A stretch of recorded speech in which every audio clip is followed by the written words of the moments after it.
Hello, hello. We are live. I am getting us hooked up on LinkedIn so we can all be on the same page. So just give me a moment.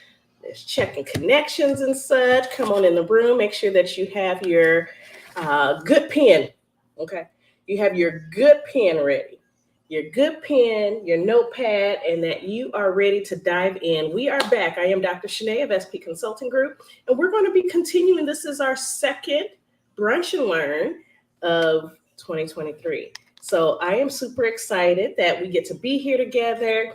I am able to broadcast live a few places. I know that initially we were only going to be doing that in the room, the Facebook group, but I want to make sure that we are here. Okay, so let me just do a double check and make sure I have everybody up and ready.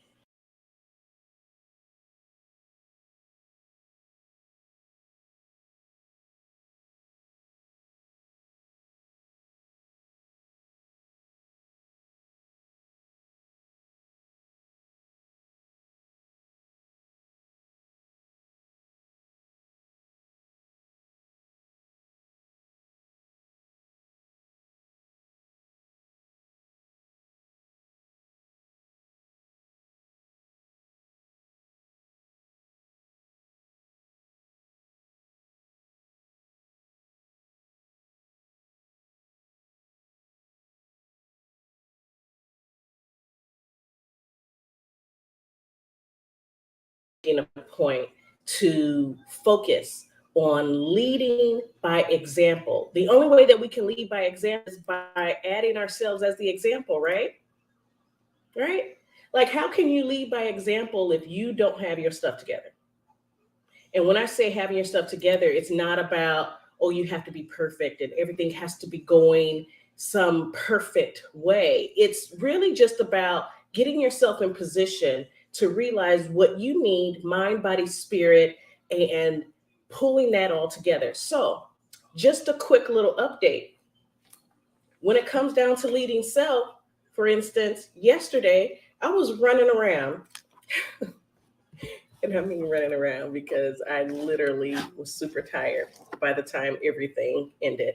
I was super tired and I was like, you know what? I need to rest. And the reason, like the things that came up for me in that space, and sorry, I am adjusting my lighting at the same time that I'm making sure that you guys can see me straight and everyone is clear. Um, so my leading self meant digging into the pieces of me that didn't necessarily fit in the discussion of balance. What do I mean by that? It can be very obvious when we say, okay, we're leading mind, body, spirit, we're leading ourselves, but you have to engage in introspection. Introspection is truly taking time to consider, what am I doing now? What am I going to do? And how am I going to go about it? So, yesterday, here I was, found myself in a very quick turnaround request for an interview with CBS News. They wanted to talk, and it was really just off from a conversation that I was having with one of the producers that I've worked with before. And the discussion was centered around, how can we say that we are leading if we realize that the environment in which we are leading in isn't conducive to our well being? Let's do some basics, because a lot of times the gold is in that basic space, so to speak. When you are leading yourself, you're looking not just interpersonally. It requires that interpersonal, introspective work in order to say, what is going on with me? What do I need? What is feeling out of balance? And going down those, intentionally going down those dimensions of well being. And you really find yourself able to say, wait a minute, for this particular producer, she's like, there's a lot of turnover. We are being requested to do a lot of things that we don't necessarily have the capacity to do.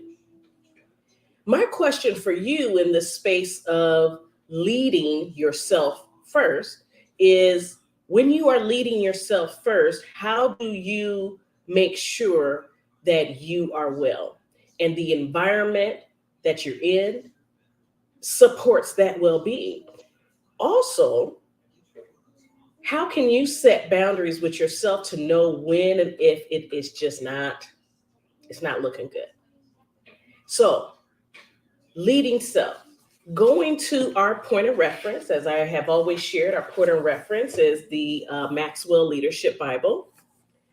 My interview with CBS came from a discussion with someone that realized that, wait a minute, there are things that I can do that requires me to not be in a place of toxic positivity. What is that?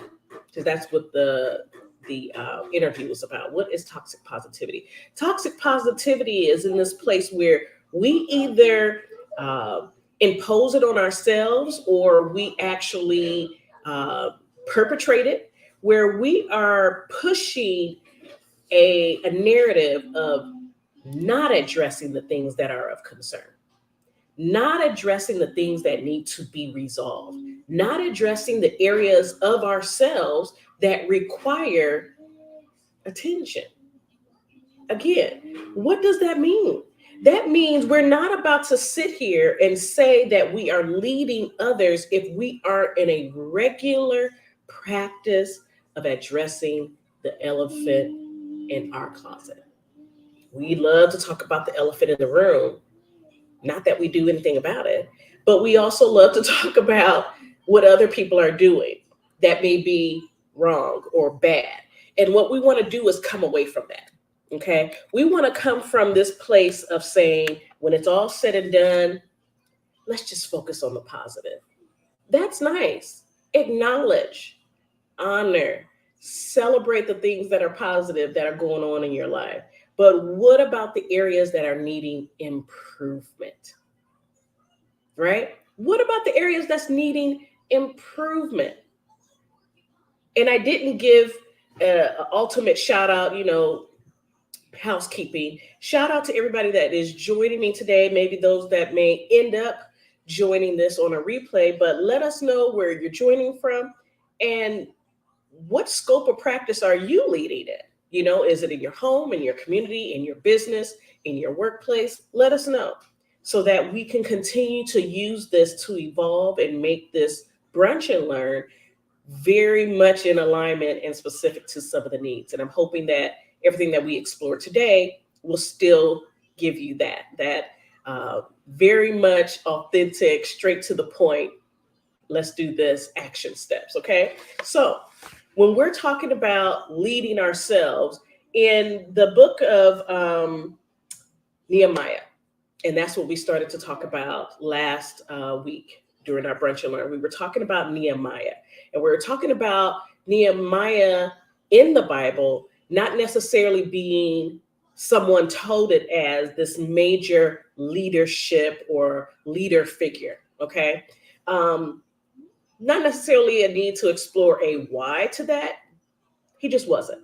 But it's very important to realize that Nehemiah led as a 360-degree leader. How? Well, 360-degree leader, as I pointed out last week, are people that adopt the practice of first leading yourself, leading up, leading across, leading down. Okay. And today we're going to dig a little bit further during our time on the leading self, which is how we started and how we're going to end. Make sure you got your notepad. Make sure you got your pen. It works. Okay. All right. So in regards to Nehemiah first leading himself, these are some things that I want you to look at from the context of, how does this apply to me? Right? How does this apply to me? And the way that you get in this space of knowing how it applies to you is by taking this journey of Nehemiah, for example, and saying, how familiar is this? So Nehemiah, he remained sensitive in his leading himself. Okay. He remained sensitive to the needs of others, And if you haven't read the book of Nehemiah, I encourage you to do so. It is available in this leadership Bible. It just so happens that John C. Maxwell, the number one guru on leadership that we are following and referencing here, he's pulling it all from the Bible, just so you guys know. Also, in that conversation with that producer from CBS, it was me sharing how, yes, it is still taboo for whatever reason, that people talk about the Bible in this sort of separate space. We separate the Bible from all things as a reference for how we're to live, lead, and really have a lifestyle built on purpose in our leadership capacity, in our business, in our community, whatever it may be. But I think it's interesting that it's taboo because there's so much gold in the Bible. And we have our number one guru who isn't touting himself to be the pastor of all pastors. He's saying, I speak leadership, okay? And large corporations, consulting firms, as far as McKinsey Group, they reference him. He references the Bible. Just to put some perspective and to help you clear your lens of how you're looking at or processing what we're talking about. So in Nehemiah, chapter 1, first verse, we see where Nehemiah was able to have an order of empathy. Okay, he was able to step into this place of being empathetic to all those that were dealing with the state of affairs in Jerusalem at the time. That's just some little background context. Again, read it for yourself. But the thing is, he remained sensitive to it because he maintained a pulse on what was going on in the world and how he allowed God to then direct him, maybe even sparked an interest in seeing that there was a need that he could fulfill. So before we get to the part of him feeling a need, let's just look at the fact that when it's all said and done, he was present enough to know that there's a struggle that was going on in Jerusalem that he resonated with. And here he was serving under that king at the time. Let me see if I can get the king. King, now y'all know. Give me a moment to pronounce this king's name, okay? Didn't I say we was talking about the Bible? I'm just saying. King Artaxerxes. That's what we're going with today. King Artaxerxes. Okay, he was a servant. What's interesting is think about how you perceive yourself, where you're going, where you are, your position of influence. Consider where you are and what you do and ways that you have then sort of told yourself in some avenue, maybe even down that rabbit hole of what's it called? Imposter syndrome, that you've sat up here and was like, oh, little me, not me. This dude, Nehemiah, with all due respect, this dude, he tasted food and wine for a living. Put that into perspective. He ate and he drank. How much wine can you eat or drink? Random thought. But that's what he did. He didn't technically lead anybody. But what he did was lead himself. And that took him to a place of greatness. As we explore Nehemiah as a point of reference, in this particular series, in this moment, because there will be other leaders, other figures, other people that maybe you didn't even know served in a major, significant capacity of leadership. Nehemiah, he was a food and wine taster for King Artaxerxes. Yep, that's what I'm going to call him. King Artaxerxes. But when it's all said and done, he didn't technically lead anyone, But he first led himself to the point of being able to say, you know what?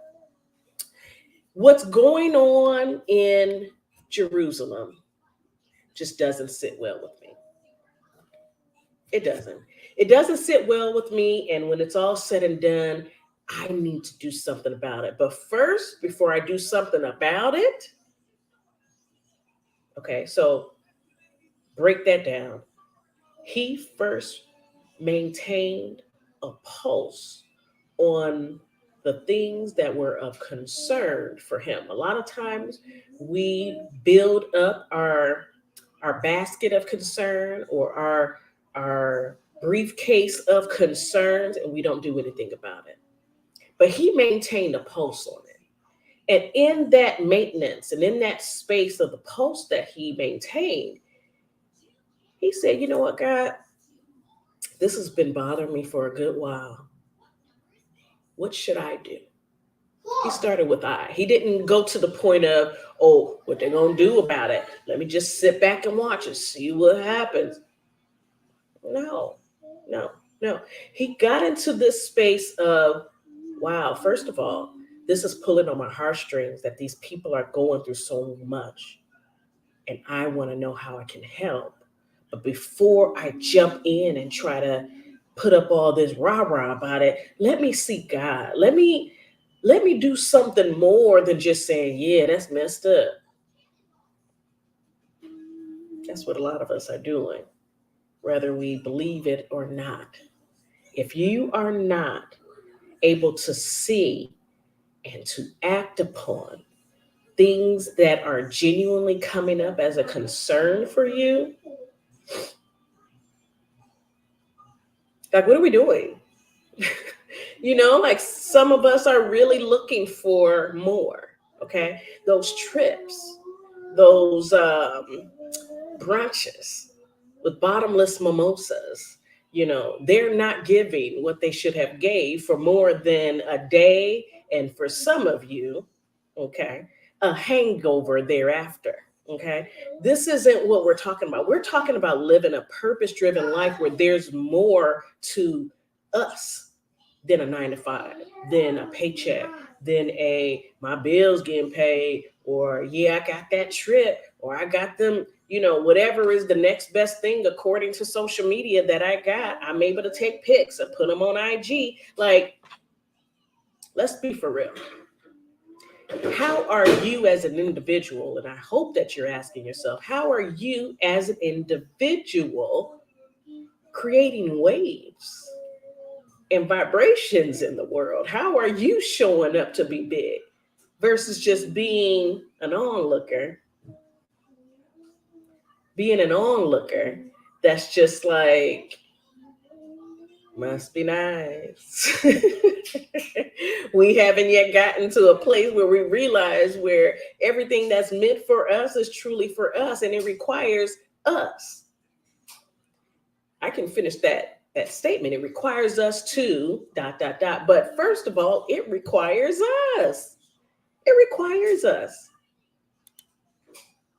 So how are we showing up? Nehemiah, he remained sensitive to the needs of others, and he actually mourned the disgrace of what he was seeing happening with all of the temple being tumbled down and nothing being done about it, about the people that were just becoming nastier and nastier in practice and word and faith and everything in spirit. They just were out there, okay, out there.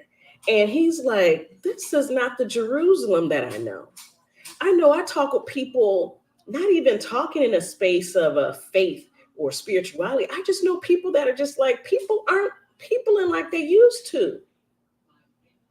People, blame it on COVID, but people just a little sharp on the edges these days. People aren't neighboring like they used to. People aren't supporting. People aren't like, man, it's getting desperate out here. It's getting real, apocalyptic in just our interactions. People don't want to talk to anybody. People don't want to be around anybody. Don't cough. Don't have allergies and just be coughing because your throat is tickled. You got to carry around peppermints like you're an old lady because you scared somebody going to judge you on that. Like, things aren't as they used to be and they won't get back there.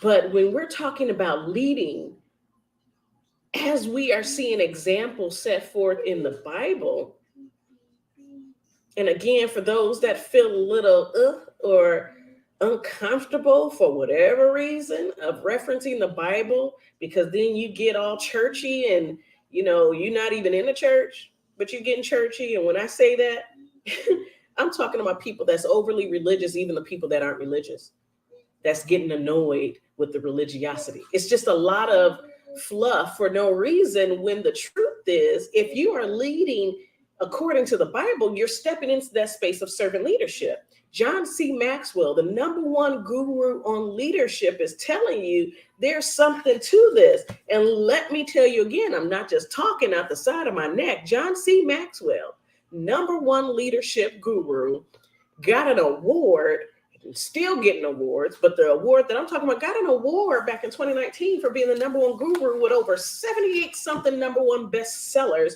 And this dude, let me show you a picture of this dude. Sorry, again, no disrespect. This dude, I just like to say dude because it's easier. This dude, internationally recognized leadership expert, speaker, and author who has sold over 19 million books, the founder of Equip and the John C. Maxwell Company, or the John Maxwell Company, an organization that has trained over 5 million leaders worldwide. He has every year spoke to Fortune 500 companies, international government leaders. International government leaders. Did you hear that? International government leaders. He's in the ear of those who are making global impacts. And when it's all said and done, shoot, he was even, let's see, he's spoken to organizations as diverse as the United States Military Academy at West Point, the National Football League, the United Nations. The same person, lessons in leadership from the Word of God. Come on, again, be for real. Be for real. Stop being churchy. Stop thinking that it's about religion. It's about a God that created our universe that you're limiting in his ability and capacity. He created the universe. Have you done that lately? Have you created a little universe? If you're a woman, I mean, you created a child, but you wouldn't even be here if somebody, go back, keep going back, keep going back. He is the Alpha. He is the Omega. He's the beginning and the ending. He's the in-between and everything clockwise and counterclockwise. How are you leading yourself? By first recognizing who you are and the impact that you can have and how much you can do without even being in a position of leadership. That's why I say I serve Christian leaders, because Christian leaders and business owners. And the reason why I say that is, again, not about religion. It's the people that follow Christ. Okay? That's the true definition of, being a Christian. You are Christ-like. According to this Bible that John C. Maxwell references, because Jesus is another person that is point of reference as a servant leader. Jesus is the manifestation, the body form of God. You know that? Everybody out here these days talking about how we are all a part of the universe.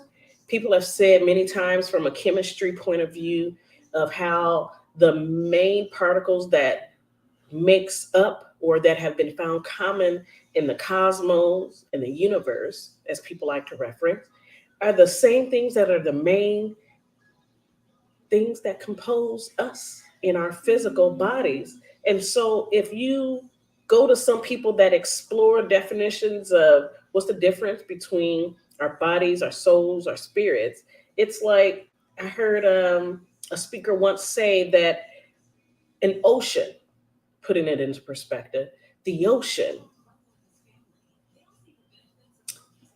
is the universe. Okay, for example, the ocean is the universe. If you were to take yourself a sample of water from that, that will be the spirit that's in your, you know, whatever cup you used or whatever technical stuff. I'm not a chemist. Your beaker, okay? What you pulled from the ocean is the spirit. And if you were to put a dab of coloring in there, the character of that sample is the soul. But who made the ocean? Who made the universe? God did. Okay? He did. So we are to be like him. And the best example that we have is Jesus and all the people that have been influenced by Jesus, also known as Christ. Henceforth, why I say Christian, which means Christ like. Again, don't get churched on me and don't get religious. When you are leading yourself, you're first understanding who you are. And so the first order of business is remaining sensitive to not only yourself, but having a perspective of the needs of others. Okay? So I want to challenge you. The challenge this week, if you are claiming to be a bold leader who subscribes to Christ-like leadership, maybe you didn't realize it. Maybe you were a follower of John C. Maxwell, who just so happens to be a follower of Christ, who just so happens to be God incarnate. Okay, well, let's go down the rabbit hole just for a second. But regardless of what you do and what you say, if this is you, I want you to take the rest of this weekend onto the next of the week, through the week, to then ask yourself, what am I doing to contribute to this world? Who am I? Because maybe you need to start there. Some of you not even realizing the capacity and influence that you have. And it's for a reason. There's a lot of distractions. But as we close today, and we're talking about leadership in the Bible, first chipping away at leading yourself first, you first got to know who you are. You just do. How about going down that rabbit hole versus going down the usual rabbit hole that leads you to a place of nothingness? Go down the rabbit hole. That's your challenge for the week. Okay? If you're watching this in live, we're getting ready to end here. If you are watching this in replay, the challenge for all of you that come across this and are at the sound of my voice, the challenge is to get quiet and figure out who you are and whose you are, first and foremost, because it's sort of difficult and not as sustainable to lead without foundation. And the foundation of all foundations is being rooted and grounded in who you are and whose you are. So take that. If you believe that there's someone that you know that will benefit from this brunch and learn, we will be meeting. I decided this is a good time for me. We will be doing this weekly unless I tell you guys I won't be meeting, but then there will be a replay up from the previous ones if you're trying to catch up. But we'll be meeting again Saturday, Pacific Standard Time, 10:30, which is 12:30 Central Time, 1:30 Eastern Time. I try to keep up. But either way, 10:30 a.m. Pacific Standard Time. I'm in downtown Los Angeles, California. I am Dr. Shanae of SP Consulting Group. I am your lead transformational coach with the background as an organizational development psychology degree, licensed clinical social work therapist. And we're trying to get to the nitty gritty of how you can renew your mind, renew your faith, and walk boldly in a place of alignment between your God-given purpose and the work that you do, in whatever leadership capacity that you're in. But just know that you were born a leader. You just got to figure out what space that's in, because Nehemiah, what he did was serve under a king, just tasting his food and his wine, making sure it wasn't poisonous, like we would do with our kids. Let me get a little bit, make sure it's not poisonous. That's what he did for the king. And he said, wait a minute, something's not sitting right with me. This can't be life. And the way that I'm seeing things going on in the world, and at his point in time, it was going on in Jerusalem, and just how random people were being, and just uncouth. I gotta do something about this, God. What you gonna have me do? You got to be able to figure that out and have that answer for yourself before you try to lead others, because people lead by example. But what example are you setting? You won't know if you don't know yourself. Okay. So we went over 5 minutes because I was 3 minutes behind getting everything to, the little wheel to stop and to get me live this morning. But I will see you guys next Saturday. Okay. Next Saturday, again, if you're watching this replay, it will be May 6th. We're going to be in May already, y'all. This is our second Brunch and Learn of 2023, going into the summer of 2023. Okay. So let's do it intentionally. Okay. Love you guys. Be blessed. I will see you guys around. Take care.